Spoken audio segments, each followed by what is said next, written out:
I want to talk about Eddington again for a second, but in terms of online discourse and its futility. I don't want to, but I need to, like for me. Please watch to the end if you're going to comment.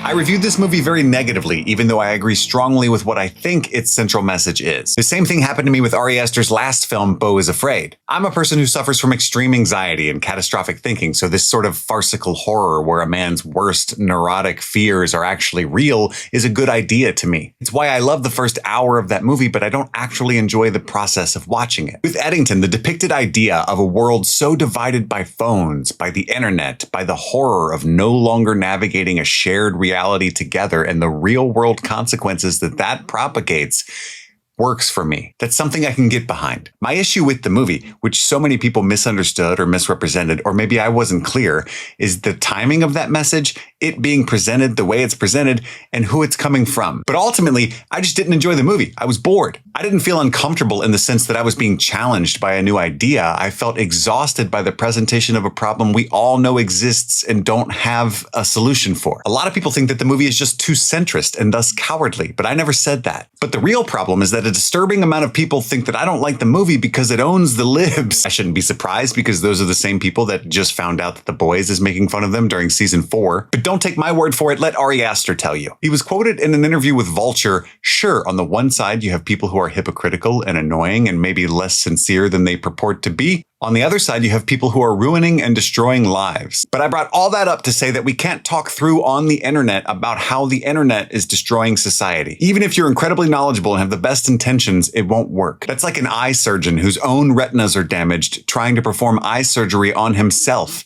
He can't do it because he can't see. It's the reason in all the years I've been doing this, I never stitch or screen record someone else's video and then respond. I always talk about things I want to talk about in the abstract. It's the reason that debate content is almost completely pointless and ineffectual. Because at the end of the day, no matter how authentic or vulnerable or honest I'm trying to be, I'm still performing. I'm aware people are watching. It's like if you have a deep issue with a close friend or a significant other, what do? Hopefully you have a long discussion. Maybe you'll yell or cry at certain points, but if you have empathy, if you truly care for that other person, you'll find common ground. You'll move forward. Now, imagine you're having that discussion with that person, but it's on stage in front of a crowd at Madison Square Garden. That's never going to work. One of your snarky comebacks gets a huge laugh from the crowd, so why would you apologize? Your wife says something that causes thousands of people in the audience to boo, so now you feel justified. You're never going to try to see anything from her point of view. That's why these conversations on the internet will never work. They're always going to be tainted in some form by the performance. That's why I don't really like creators that are like, I just keep it real. I'm not an influencer. I'm just on here to drop pure unadulterated truth. Here's some truth.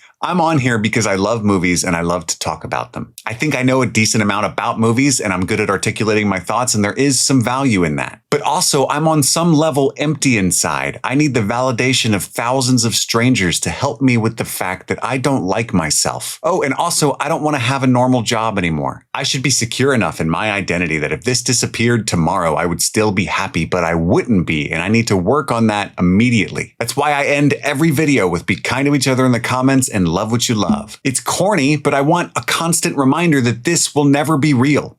Not really. I could be wrong about Eddington. It's just my subjective opinion, but I can be wrong about a movie. I can base my subjective opinion on a perspective that's not adequately supported by the text. I can revisit the movie with a different mindset or hear someone else's perspective and come away thinking completely differently about the movie on a rewatch. I do it all the time. That might happen. I just haven't been able to bring myself to watch the movie again, and I have to be honest as I can be amongst the performance.